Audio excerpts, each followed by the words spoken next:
The porcelain cup shattered against the marble floor. Tea spread across the white stone like brown blood.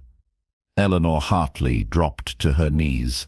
Her hands shook as she tried to gather the sharp pieces. "Clumsy fool," her sister Beatrice hissed.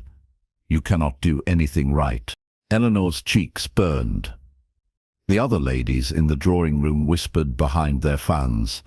She could hear their soft laughter. It cut deeper than the porcelain edge that sliced her finger. Blood welled up.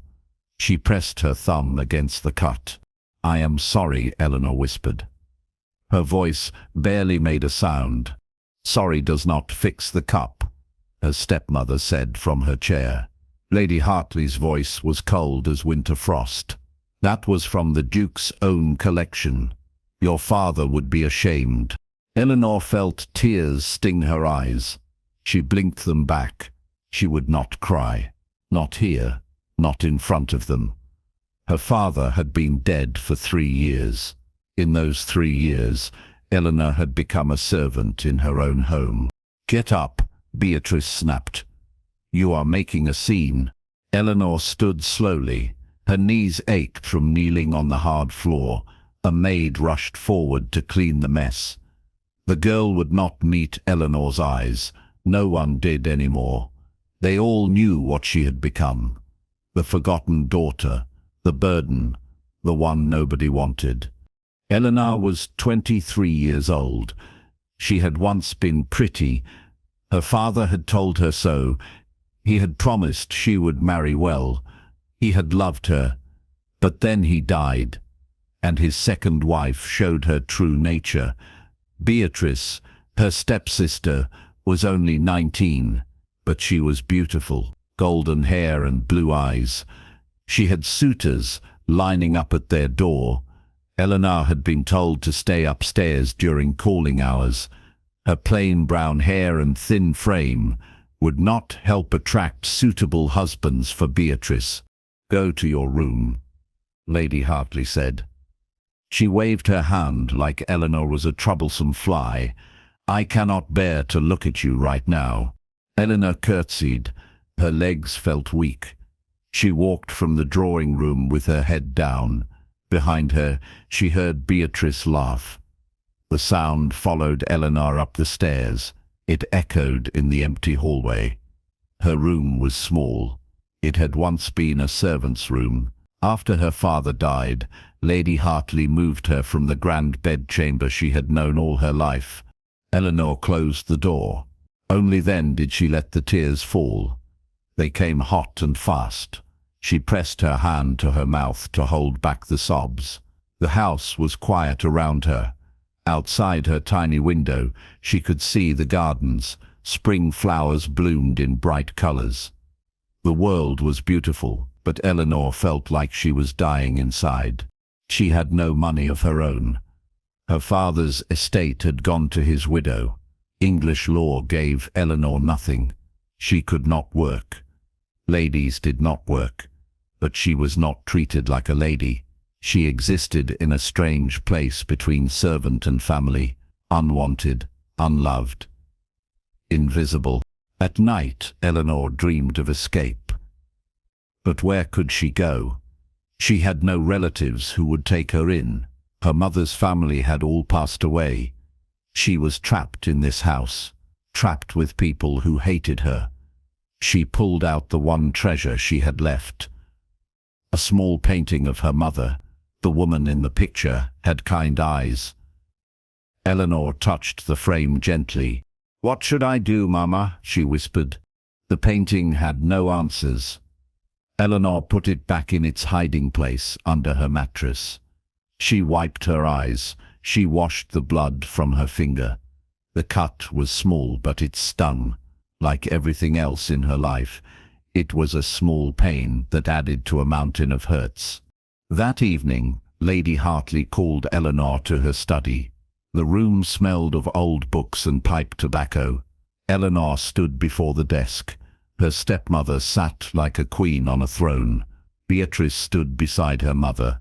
Both women smiled. Eleanor's heart sank. When they smiled, bad things happened.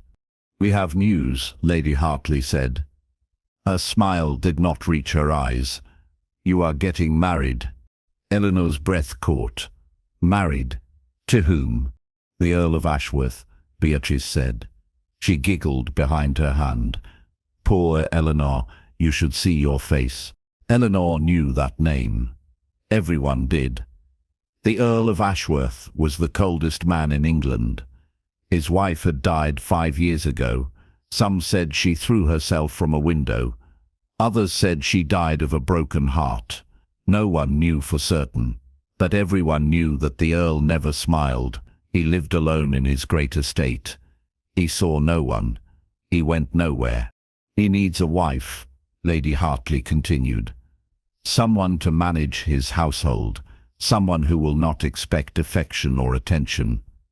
I told him about you. He agreed to the match." "But why?" Eleanor asked. Her voice shook. "Because you are a burden here," Lady Hartley said simply, "and because he offered a settlement that will help with Beatrice's dowry. You should be grateful. No other man would take you." The words struck like physical blows. Eleanor's hands clenched at her sides. She wanted to scream. She wanted to run, but she had nowhere to go. And perhaps this cold Earl could not be worse than her life here. At least she would be the mistress of a house. At least she would have a position. "When?" Eleanor asked quietly. "Next week," Beatrice said. She was practically dancing with joy. "Is that not wonderful? You will be gone, and I will have your room. Well, my old room, really. The nice one." Eleanor said nothing. She curtsied and left the study. Behind her, she heard mother and daughter laughing together. Their joy at her departure was clear. Eleanor climbed the stairs to her tiny room. She sat on her bed. Her whole body felt numb. Married to a man she had never met. A man with a dark reputation. A man who wanted a wife the way one might want a housekeeper. But perhaps that was all Eleanor was meant to be. Perhaps this was her fate. She had stopped believing in fairy tales long ago. She did not expect love. She did not even expect kindness. She would marry the Earl. She would run his house. And she would survive. That was all she could do. Survive. Miles away, in a grand estate called Ashworth Hall, another person sat alone. Julian Sinclair, the Earl of Ashworth, stood at his study window. Rain fell outside. The gardens were grey and wet. Everything at Ashworth Hall was grey these days. The Earl preferred it that way. Colour hurt his eyes. Joy hurt his heart. He was 32 years old.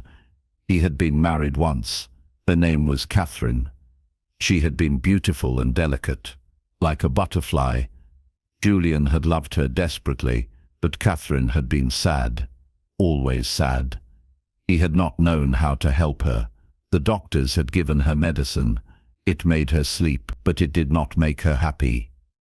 One night, Catherine had taken too much medicine. She had simply not woken up. That was 5 years ago. Since then, Julian had lived like a ghost in his own home. He went through the motions of life. He managed his estate. He attended Parliament when required. But he felt nothing. His heart was frozen. He wanted it that way. Feeling led to pain. Pain led to loss. He would not love again. He would not risk it. But society demanded he remarry. His cousin had started making noises about the title, about heirs, about duty. Julian's mother, Dowager Countess, had finally worn him down. He needed a wife. But he did not want a wife who would demand his attention. He did not want someone young and lively. He wanted someone quiet.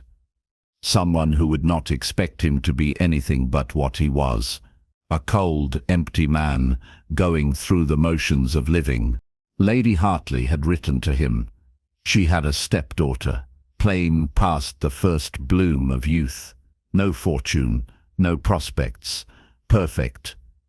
The girl would be grateful for the match. She would not ask for love. She would simply run his household and leave him in peace. Julian had agreed without even seeing her. He did not care what she looked like. He did not care about anything anymore. His butler, Roberts, entered the study. The old man had served the Sinclair family for 40 years. He was the only person Julian still spoke to with any regularity. "The arrangements are made," my Lord, Roberts said gently. "The lady will arrive next Thursday. The ceremony will be held in the chapel here." "Good," Julian said. His voice was flat. "Make sure the east wing is prepared for her. She can have those rooms." "Very good, my lord." Roberts hesitated. "If I may say, my lord, perhaps this will bring some light back to the house." Julian turned from the window. His face was expressionless. "I am not looking for light, Roberts. I am looking for peace. Make sure the staff understands. The new countess is to be left alone unless she requests help. I do not want disruptions." Roberts bowed and left. Julian returned to staring at the rain. He felt nothing about this marriage. Nothing about the woman who would become his wife. He would give her his name and his protection. That was all. He had nothing else to give. His heart had died with Catherine. Only his body continued its pointless existence. The week passed quickly. Too quickly for Eleanor. Lady Hartley did not even buy her a proper wedding dress. Instead, she gave Eleanor an old grey gown that had belonged to someone else. It fit poorly, but Eleanor did not complain. She packed her few belongings in a small trunk. On the morning of her departure, Beatrice came to watch. "Do you think he will even like you?" Beatrice asked. She examined her nails. "Mother says he is very particular, and you are so plain." Eleanor folded a worn chemise carefully. "I do not expect him to like me." "Good," Beatrice said brightly. "Because he will not. But at least you will have a title. Lady Ashworth." "How funny, you a countess." Eleanor closed her trunk. She looked around the tiny room one last time. She had been miserable here. But it was familiar. Now she was going into the unknown. Fear sat heavy in her stomach. But she lifted her chin. She would face this with whatever dignity she could manage. The carriage ride to Ashworth Hall took 6 hours. Eleanor sat alone. Lady Hartley had not even come to see her off. The landscape changed from familiar to foreign. Trees grew thick along the road. Finally, the carriage turned down a long drive. Eleanor pressed her face to the window. Ashworth Hall rose before her like something from a story. It was enormous. Grey stone covered in ivy. Tall windows that reflected the cloudy sky. Turrets and chimneys. Gardens that spread in all directions. It was beautiful and terrifying. Eleanor's mouth went dry. This was to be her home. She was to be mistress of this grand place. The carriage stopped. A footman opened the door. Eleanor climbed out on shaking legs. An elderly butler stood at the entrance. He bowed. "Miss Hartley," he said warmly, "welcome to Ashworth Hall. I am Roberts. His lordship is waiting in the chapel. If you will follow me." Eleanor's heart pounded. She followed Roberts through massive doors. The entrance hall was dim. Portraits lined the walls, ancestors staring down with stern faces. Eleanor felt small. She felt like an imposter. They walked down a long corridor. Roberts opened a door. The chapel was small. Candles burned at the altar. And there, standing with his back to her, was a man. He was tall, very tall, broad shoulders, dark hair. He wore black. He did not turn when she entered. A vicar stood near the altar. He smiled kindly at Eleanor. "Come, my dear," he said. Eleanor walked forward. Her legs felt like they might give out. When she reached the front, the man finally turned. Eleanor's breath caught. The Earl of Ashworth was not what she expected. He was young, handsome in a harsh way, sharp cheekbones, a strong jaw. But his eyes were what struck her. They were grey, cold, empty, like looking into winter fog. There was nothing there, no warmth, no interest, nothing. He looked at her the way one might look at a piece of furniture. His gaze swept over her once, then he turned back to the vicar. He said nothing, no greeting, no introduction, nothing. "Shall we begin?" the vicar asked. The Earl nodded. The ceremony was short. Eleanor spoke when required. Her voice shook. The Earl's voice was steady and emotionless. When the vicar pronounced them man and wife, the Earl did not kiss her. He simply turned and walked from the chapel. Eleanor stood frozen. Roberts appeared at her side. "This way, my lady," he said gently. "I will show you to your rooms." Eleanor followed him in a daze. She was married. She was a countess, and her husband had not even looked at her properly, had not spoken to her. He had walked away like she did not exist. Eleanor blinked back tears. She would not cry. She had survived her stepmother's cruelty. She would survive this too. Roberts led her through the house. Upstairs, down hallways. Finally he opened a door. "Your chambers, my lady. If you need anything, pull the bell cord. A maid will come. Dinner is served at 8. His lordship dines in his own rooms. Breakfast is available in the morning room from 7 to 10. His lordship breakfasts at 6 in his study." Eleanor understood. She would not see her husband. He had married her and dismissed her. She was to live in this house like a ghost. Roberts left her alone. Eleanor looked around the room. It was beautiful. A large bed, with blue curtains. A fireplace. Windows overlooking the gardens. Furniture that was finer than anything she had ever owned. But the room felt cold. Empty. She sat on the edge of the bed. She was Lady Ashworth now, but she had never felt more alone. Her wedding night, and she was sitting by herself in a strange room. She had not expected love, but she had not expected this complete indifference either. It hurt in a way she had not anticipated. At least her stepmother had acknowledged her existence, even if only to be cruel. The Earl acted like she was invisible. Eleanor unpacked her small trunk. Her few dresses looked shabby in the grand wardrobe. She found a nightgown and changed. She climbed into the large bed. The sheets were soft, the mattress comfortable, but Eleanor could not sleep. She stared at the ceiling. Outside, she heard an owl hoot. The house settled around her with creaks and whispers. She had never felt so small, so insignificant, so utterly alone. Morning came with grey light. A maid entered quietly. She curtsied when she saw Eleanor awake. "Good morning, my lady. I am Mary. I am to be your lady's maid. Shall I help you dress?" Eleanor nodded. Mary was young and kind-faced. She helped Eleanor into a simple morning dress. She brushed Eleanor's hair gently. "Will you be wanting breakfast, my lady?" "Yes, please," Eleanor said softly. Mary led her down to the morning room. It was a bright space with windows facing east. The sun was trying to break through clouds. A sideboard held dishes of food. Eleanor took a small portion. She sat at the long table alone. She ate slowly. The food was good, but it tasted like dust in her mouth. After breakfast, Eleanor did not know what to do. Roberts found her wandering the hallway. "Would you like a tour of the house, my lady?" he asked. Eleanor nodded gratefully.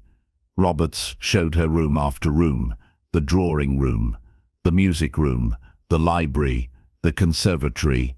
Each space was grand and empty. Dust covers shrouded much of the furniture. "His lordship does not entertain," Roberts explained. "The house has been quiet since the late Countess passed. They did not go to the West Wing." "His lordship's private rooms," Roberts said. "He prefers not to be disturbed." Eleanor understood. Her husband lived on one side of the house. She was to live on the other. They were married, but separate. That evening she dined alone in the formal dining room. The table could seat 30. She sat at one end with a single-place setting. Servants brought course after course. Eleanor picked at the food. The silence was heavy, oppressive. Days passed like this. Eleanor woke. She dressed. She wandered the house. She read in the library. She walked in the gardens. She ate alone. She slept alone. She never saw her husband.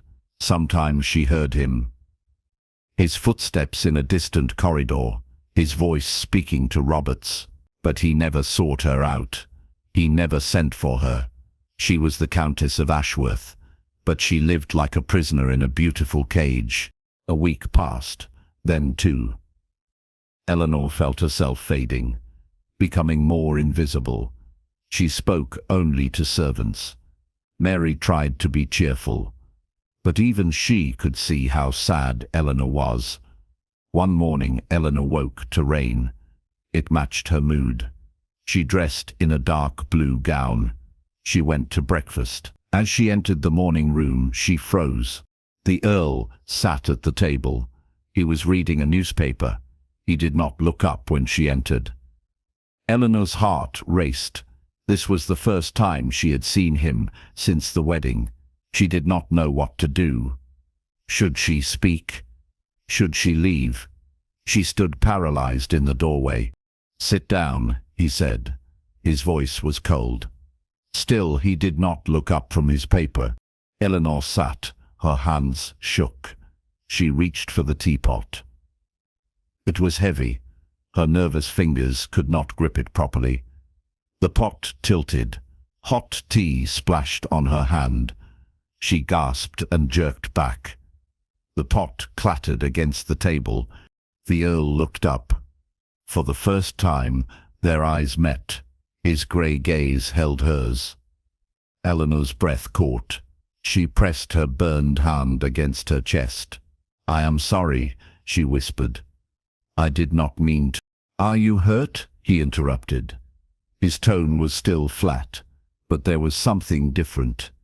A flicker of something in his eyes. "It is nothing," Eleanor said quickly. She felt tears threaten. Of course she had to be clumsy in front of him. Of course she had to make a fool of herself. The Earl stood. He walked to her side of the table. Eleanor flinched, but he reached for her hand. His fingers were warm, gentle. He turned her hand over. The skin was red where the tea had burned. "Roberts," the Earl called. The butler appeared instantly. "My lord, bring burn salve and ice wrapped in cloth." "At once, my lord." The Earl looked down at Eleanor's hand. He still held it. His touch was the first kind thing Eleanor had felt in so long. Tears spilled down her cheeks before she could stop them. She tried to pull her hand away. She did not want him to see her cry, but he held firm. "Why are you crying?" he asked. His voice was quiet. "Does it hurt very badly?" "No," Eleanor managed. The word came out broken. "I mean, yes, but that is not why I am crying." He finally looked at her face, really looked at her. Eleanor saw his expression shift. Something like surprise crossed his features. "Then why?" he asked. "Because you are being kind," Eleanor said. More tears fell. She could not stop them. "I did not expect kindness." Something flickered in the Earl's grey eyes. Something that might have been pain or recognition. Roberts returned with the salve and ice. The Earl took them. He sat in the chair next to Eleanor. He wrapped the ice in cloth and pressed it gently to her burn. His movements were careful, tender even. "I have not been kind," he said after a moment. His voice was rough. "I have not been anything." Eleanor did not know how to respond. She watched his face as he tended her hand. Up close, she could see he was tired. Deep circles shadowed his eyes. Lines of grief marked his features. He was handsome, but it was a harsh beauty, like a winter landscape, beautiful but frozen. He applied the salve with gentle fingers. Then he wrapped her hand in clean linen. "There," he said. He stood abruptly. He stepped back. The distance returned. The walls went back up. But he paused before leaving. "I am sorry," he said quietly, "for everything." Then he was gone. Eleanor sat alone at the table. Her hand throbbed, but her heart felt strange. That brief moment of kindness had cracked something open inside her, had shown her that beneath his cold exterior, the Earl was still human, still capable of care. It was a tiny seed of hope, but it was enough. That evening, Roberts came to her rooms. "His lordship requests your presence at dinner tonight, in the dining room, 8 o'clock. Eleanor's heart jumped. "He does?" "Yes, my lady. He said he has been a poor host. He wishes to remedy that." Eleanor dressed with shaking hands. Mary helped her into her best gown. It was still shabby, still old, but it was the best she had. Mary arranged her hair. Eleanor looked at herself in the mirror. She would never be beautiful like Beatrice. But perhaps she did not need to be. Perhaps she could be enough as she was. She went down to dinner at precisely 8 o'clock. The Earl stood when she entered. He pulled out her chair.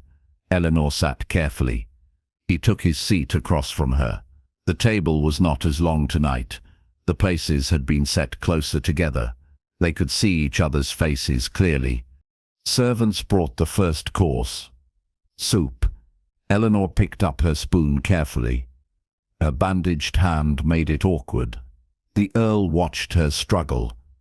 "Perhaps I should have postponed this dinner," he said, "until your hand healed." "No," Eleanor said quickly. "I am glad to be here." He tilted his head slightly. "Or you? I have ignored you for 2 weeks. I have been cruel in my neglect." Eleanor did not know what to say. It was true. But hearing him acknowledge it was unexpected. "Why did you marry me?" she asked suddenly. The question burst out before she could stop it. The Earl was quiet for a long moment. He set down his spoon. "I needed a wife," he said finally. "For appearances, for duty. I was told you needed a husband. It seemed practical." "You did not want a wife at all," Eleanor said. It was not a question. "No," he admitted. "I did not want anyone." "Because of your first wife," Eleanor said softly. His jaw tightened. "You know about Catherine?" "Only rumors, that she died, that you loved her very much." "I did," he said. The words were hard, like stones. "I loved her, and I could not save her. She was sad, all the time. I tried everything. Nothing helped. And one day she took too much laudanum. The doctors said it was an accident. But I knew. I knew she wanted to sleep forever." Eleanor's heart ached. She could hear the pain in his voice. "I am sorry," she said. He looked up at her. His grey eyes were raw. "Everyone is sorry, but sorry does not change anything. Sorry does not bring people back." They sat in silence. Servants brought the next course. The Earl did not eat. He stared at his plate. Eleanor felt his pain like a physical thing in the room. She understood loss. She understood being unwanted. Perhaps they were not so different. "I did not want to marry either," Eleanor said quietly. "But I had no choice. My stepmother wanted me gone. No one else would have me. I am too old, too plain, too poor. The Earl looked at her sharply. Who told you that? Everyone, Eleanor said. She tried to smile, but it wobbled. They are not wrong. I have nothing to offer. That is not true, he said. His voice was firm. You have been here 2 weeks. Roberts tells me you are kind to the servants, that you thank them for every small service, that you do not demand or complain. The maids like you, the footmen respect you. That is worth more than beauty or fortune. Eleanor felt heat rise to her cheeks. Roberts said that. He did. He also said you spend hours in the library, that you read. What do you read? Eleanor was surprised by the question. Everything, she admitted. History, poetry, philosophy. Novels, when I can find them. Reading was my escape when things were difficult. Something shifted in the Earl's expression. I also read, he said. It is better than thinking. Yes, Eleanor agreed. Exactly. For the first time, the Earl's lips curved. It was not quite a smile, but it was close. They finished the meal with easier conversation. The Earl asked about her favorite books. Eleanor asked about the estate. It was stilted at times, awkward, but it was something. When the meal ended, the Earl stood. Would you join me in the library? He asked. I could show you where the novels are kept. Eleanor nodded. She followed him to the library. The room was enormous. Shelves stretched from floor to ceiling. The Earl lit more candles. He led her to a far corner. These shelves, he said. Catherine collected novels. She loved them. I have not touched them since she passed, but perhaps you would enjoy them. Eleanor ran her fingers over the spines. Thank you, she said softly. This is very kind. It is nothing, he said. But his voice was gentler than before. You are my wife. You should have access to everything in this house. I should have told you that from the beginning. He moved toward the door. Eleanor spoke without thinking. Would you stay? She asked. Just for a little while. We could read together, or simply sit. I have been very alone. The Earl stopped. His back was to her. She thought he would refuse. But then he turned. I have been alone too, he said quietly. Perhaps we could be alone together. He settled into a chair by the fireplace. Eleanor chose a novel and sat across from him. He picked up a book from the side table. They read in silence. But it was a comfortable silence. The room was warm. The fire crackled. Outside, rain pattered against the windows. For the first time since her arrival, Eleanor felt at peace. And when she glanced up, she saw the Earl watching her. When their eyes met, he did not look away. Something passed between them, a understanding, a recognition. Two lonely people finding unexpected comfort in each other's presence. The days that followed were different. The Earl began joining Eleanor for breakfast. They spoke little at first, but gradually, conversation came easier. He asked about her childhood. She told him about her father, about how things changed after his death, about her stepmother's cruelty. The Earl listened. His expression grew darker as she spoke. You deserved better, he said when she finished. You deserved kindness and care, not abandonment. We do not always get what we deserve, Eleanor said. No, he agreed, we do not. Eleanor learnt about him in small pieces. He showed her the estate. They rode through the fields on gentle horses. He introduced her to the tenants. She saw how he cared for the people who depended on him, how he knew their names, their children's names, their problems. He was not warm with them, but he was fair. Just, he made sure they had what they needed. You are a good landlord, Eleanor told him as they rode back to the house one afternoon. I try, he said. These people matter. Their lives matter. Just because I am a lord does not make me more important than them. Eleanor saw the man beneath the cold exterior. He was not cruel. He was wounded. He had built walls to protect himself from more pain, but the walls were starting to crack. She saw it in small moments, the way he held her chair, the way he made sure she had tea, the way she liked it, the way he asked if she was warm enough, comfortable enough, happy enough. One evening, they sat in the library after dinner. Eleanor read while the Earl worked on estate papers. She glanced up and caught him staring at her. He did not look away this time. "What is it?" she asked. "I was thinking," he said slowly, "that you are not plain at all. I do not know who told you that, but they were wrong." Eleanor felt her cheeks grow hot. "My lord." "Julian," he interrupted. "We are married. You should call me Julian." "Julian," she repeated. The name felt strange on her tongue. Intimate. "I do not need false compliments." "It is not false," he said. He set down his papers. He stood and crossed to her chair.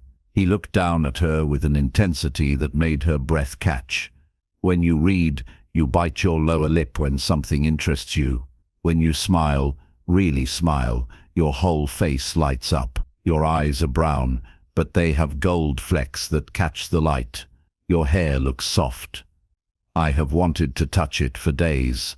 Eleanor could not breathe. He was so close. She could feel the warmth radiating from him. "Why are you saying these things?" she whispered. "Because I am tired of being alone," Julian said. His voice was rough, raw. "Because you have made this house feel less empty. Because when I wake in the morning, I find myself looking forward to breakfast, to seeing you, to hearing your voice. I did not want to feel anything, but you have made me feel." Eleanor stood. They were inches apart. She could see the conflict in his grey eyes, the fear warring with something else. Something warm. "I do not know how to do this," she admitted. "I have never been loved. I do not know how to accept it." "I have loved before," Julian said, "and it destroyed me. I am afraid to love again, but I think I might be more afraid of losing this, of losing you." "You will not lose me," Eleanor said. She reached up and touched his face. His skin was warm. She felt him tremble beneath her fingertips. "I am not going anywhere." He caught her hand. He pressed her palm against his cheek. "You are shaking," he said softly. "I am nervous," she admitted. "You make me nervous." "Do I frighten you?" "No. You make me hope. And hope is terrifying." Julian pulled her closer. He wrapped his arms around her.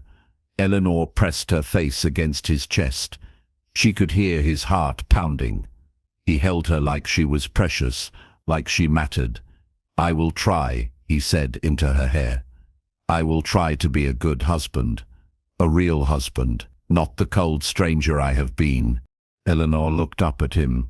He was staring down at her. His eyes had changed. The winter fog had lifted. There was warmth there now. "Your lips are trembling," he noticed. His voice dropped low. His thumb brushed her lower lip gently. Eleanor was trembling.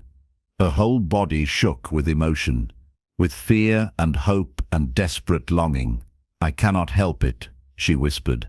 Julian leaned down slowly, giving her time to pull away. But Eleanor did not move. His lips touched hers softly, gently. Then he pressed firmer. He kissed her like she was air, and he had been drowning. Eleanor melted into him. Her hands clutched his coat. The kiss steadied her shaking. It anchored her. When he pulled back, his eyes were dark. "Better?" he asked softly. Eleanor nodded. She could not speak. He smiled, really smiled. It transformed his face, made him look younger, happier. He kissed her forehead, then her cheeks, then her lips again. "I want to do this properly," he said. "I want to court you, even though we are already married. I want to show you that you matter, that you are wanted."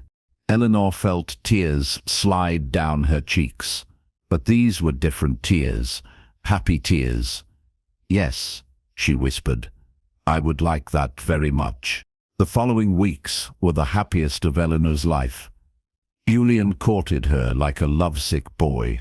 He brought her flowers from the garden every morning. He wrote her poetry, though he admitted he was terrible at it. He made her laugh with dry observations about the world. He held her hand when they walked. He kissed her goodnight at her door, but he did not push for more. He let their relationship grow naturally, let trust build between them. Eleanor bloomed under his attention. She smiled more, laughed more. The servants noticed. Roberts told her one morning that the house felt alive again, that Julian was like a different man. "You have been very good for him, my lady," the old butler said with tears in his eyes. "I have not seen him this happy since before the late Countess took ill." Eleanor started making changes to the house. She asked Julian first. He told her to do whatever she liked. She opened curtains, she removed dust covers, she filled rooms with fresh flowers. She began planning a dinner party. Just a small one. Some neighbors. Julian agreed, though he admitted he was nervous about socializing again. "I will be with you," Eleanor assured him. "We will do it together." The dinner party was a success. Their guests were kind. They welcomed Eleanor warmly. They told Julian it was good to see him back in society. After everyone left, Julian pulled Eleanor into his arms. "Thank you," he said, "for bringing me back to life." "You did the same for me," Eleanor said. "We saved each other." They danced in the empty drawing room. No music, just the sound of their footsteps and breathing. Julian held her close. "I love you," he said suddenly. The words sounded rusty, like he had not said them in years. "I did not think I could love again, but I do. I love you, Eleanor." Eleanor's heart soared. "I love you too," she said. "So very much." He kissed her deeply, with passion and promise. "Come to my rooms tonight," he whispered against her lips. "Be my wife in truth." Eleanor nodded. That night she went to the West Wing. Julian met her at his door. He led her inside gently. He made love to her with tenderness and care. He whispered beautiful things. He made her feel cherished. Afterwards they lay tangled together. Eleanor traced patterns on his chest. Julian played with her hair. "Stay here," he said. "Do not go back to the East Wing. Stay with me." "Yes," Eleanor said. "Always." Life was perfect for 3 beautiful months. Then a letter arrived. Eleanor saw the seal. Her blood turned cold. It was from Lady Hartley. Julian noticed her reaction. "What is it?" he asked. Eleanor opened the letter with shaking hands. She read it quickly. Then she looked up at Julian with wide eyes. "My stepmother and Beatrice are coming to visit. Tomorrow." Julian frowned. "They are not welcome here, not after how they treated you." "I must see them," Eleanor said. "I need to show them I am happy, that I survived." Julian pulled her close. "I will be with you. They will not hurt you again." But Eleanor was afraid. The next day Lady Hartley and Beatrice arrived in a grand carriage. They swept into Ashworth Hall like they owned it. Eleanor waited in the drawing room with Julian beside her. When her stepmother entered, Eleanor stood. She held her head high. Lady Hartley looked around with greedy eyes. "So this is where you landed. How fortunate. I hope you have been properly grateful to your husband for taking you off our hands." Beatrice laughed. "Yes, Eleanor. Have you been a good little wife?" Julian stood. His voice was ice. You will address my wife with respect, or you will leave. Lady Hartley's eyes widened. Beatrice actually gasped. My lord, Lady Hartley began. I meant no offense. I was merely... You were merely being cruel, Julian said. His grey eyes were hard as stone. As you have been to Eleanor her entire life, I know what you did to her, how you treated her, how you made her feel worthless. You are not welcome in this house. Now see here, Lady Hartley blustered. I am her family. I have a right. You have no rights here, Julian said. His voice was quiet but deadly. Roberts, show these women out. If they return, they will be turned away at the gate. Beatrice turned to Eleanor. Are you going to let him speak to us this way? Eleanor stepped forward. She looked her stepsister in the eye. Yes, she said clearly. Because he is right. You made my life miserable. You told me I was nothing. But you were wrong. I am Lady Ashworth. I am loved. I am wanted, and you have no power over me anymore. Lady Hartley's face turned red. You ungrateful girl. After everything I did for you. You did nothing for me, Eleanor said. Her voice was strong. You treated me like a servant, like I was less than nothing. But I am not nothing. I never was.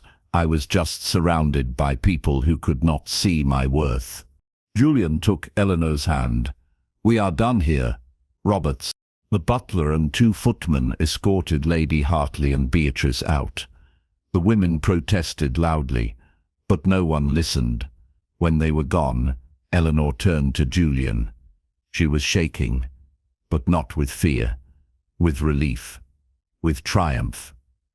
Did that really happen? She asked. Julian pulled her into his arms. It did. You were magnificent. Eleanor laughed. It bubbled up from deep inside. I feel free, she said. Finally free. But that night, old fears crept back. Eleanor woke from a nightmare. She was back in her tiny room, alone, unloved. She gasped and sat up.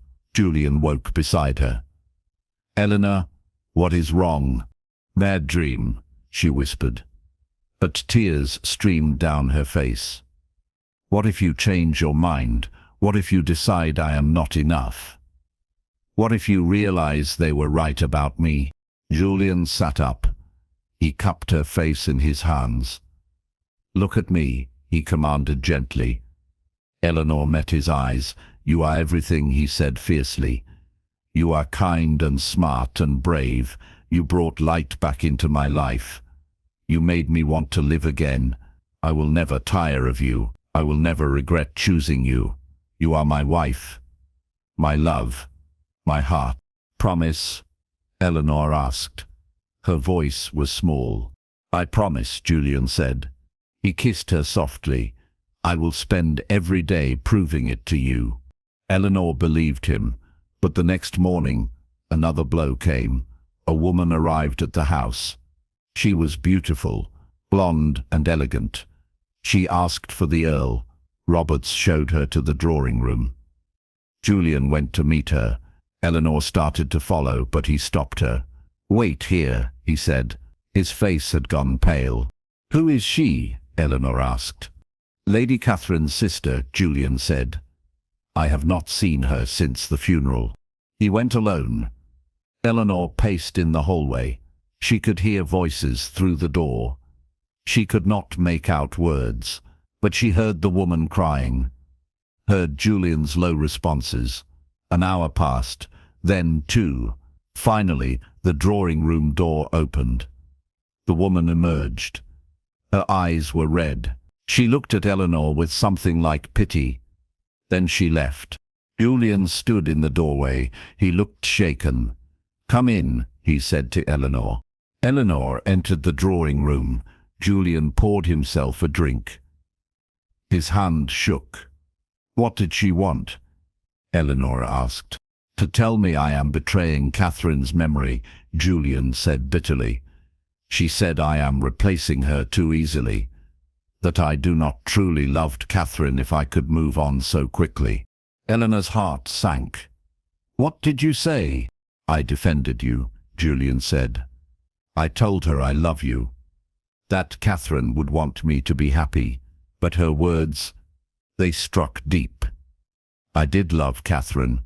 I failed her, and now I am happy while she is dead. It feels wrong. Eleanor felt cold spread through her chest. Do you regret marrying me? No, Julian said quickly. But I feel guilty. Is that the same as regret? I do not know. Eleanor stood. I will leave you alone, she said quietly. You need time to think. She left the drawing room. She went to her old rooms in the East Wing. She had not been there in weeks. They felt foreign now, empty. She sat on the bed. Fear crawled through her. What if Julian's guilt consumed him? What if he could not move past it? What if he started to resent her? For 3 days, Julian withdrew. He did not join her for meals. He sent apologies through Roberts. He was working through things. The butler said he needed time. Eleanor gave him space, but it hurt. It hurt so much. She felt herself slipping back into old patterns, feeling unwanted, invisible, not enough. On the 4th day, Eleanor could not bear it anymore. She went to Julian's study. She did not knock. She walked in. He sat at his desk, his head in his hands. He looked up when she entered. His eyes were red. I cannot do this, Eleanor said. Her voice broke. I cannot be married to a ghost. I love you, but I cannot compete with a dead woman's memory. If you cannot let go of your guilt, if you cannot choose me, then we have no future. Julian stood. Eleanor, no, she said. Tears streamed down her face. I have been unwanted my whole life. I will not stay somewhere I am not fully wanted. I deserve better. I deserve someone who loves me without reservation, without guilt. If you cannot be that person, tell me now. Julian crossed the room in 3 strides. He grabbed her shoulders. I do want you, he said desperately. I have been afraid that loving you means forgetting Catherine. But I realize now that is not true. I can love her memory and still love you. They are not the same. You are not replacing her. You are something completely different, something new, something precious in its own way. Then why have you been avoiding me? Eleanor demanded. Because I am a coward, Julian said. His voice was raw. Because it is easier to hide than to face difficult feelings. But I do not want to hide anymore. I want to live. I want to love you, fully, without holding back. Eleanor searched his face. She saw truth there, saw fear and love tangled together. I need you to be sure, she said. I cannot take more heartbreak. I am sure, Julian said. He pulled her close. I am so sorry. I will do better. I promise I will do better. Eleanor clung to him. He held her tight. They stood like that for a long time. When they finally pulled apart, Julian took her hand. Come with me, he said. He led her to a small room she had never seen before. Inside were portraits. Catherine smiled from a canvas. Other family members Eleanor did not recognize. This is the memory room, Julian said, where I keep the past. I come here sometimes to remember, but then I leave and I go back to the present, to you. The past is important, but it is not where I live anymore. He closed the door. He turned to Eleanor. You are my future, he said. You are my life now, and I will never make you doubt that again. Eleanor believed him. They returned to their rooms. That night, Julian made love to her with renewed passion, with certainty. He whispered promises against her skin. He showed her with his body what his words proclaimed. She was wanted. She was loved. She was enough. 2 months later, Eleanor realized she was with child. She told Julian at breakfast. He dropped his teacup. It shattered on the floor. For a moment, Eleanor feared his reaction, but then he laughed. Really laughed. He pulled her from her chair and spun her around. "A baby," he said. Wonder filled his voice. "We are going to have a baby. Are you happy?" Eleanor asked. "I am terrified," Julian admitted. "But yes, so happy, so incredibly happy." He became impossibly protective. He worried about everything. Eleanor found it endearing.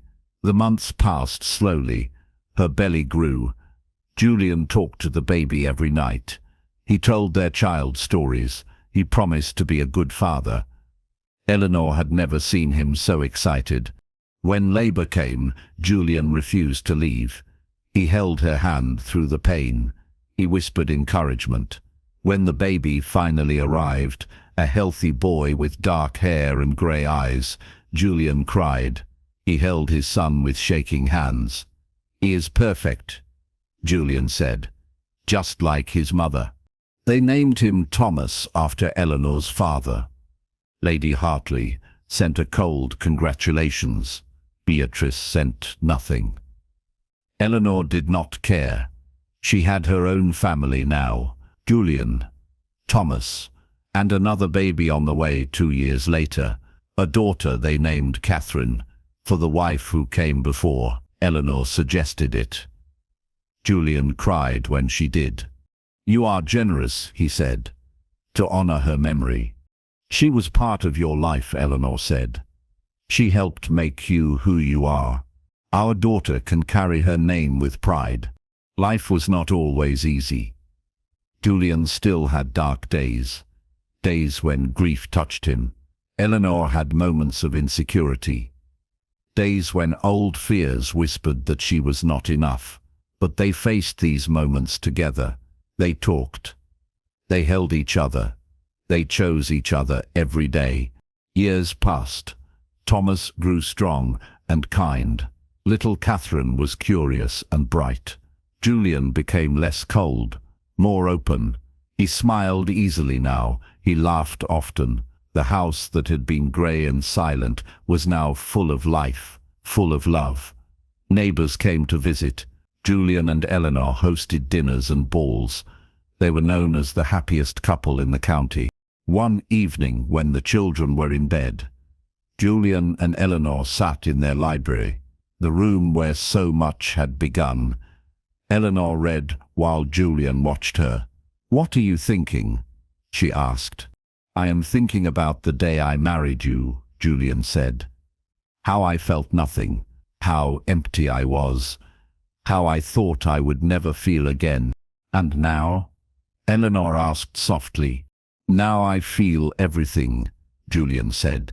He crossed to her chair. He knelt before her. "You saved me, Eleanor. You brought me back from the dead. You gave me a reason to live, a reason to love. I do not say it enough, but thank you. Thank you for being patient with me, for loving me when I did not deserve it, for making this house a home." Eleanor touched his face.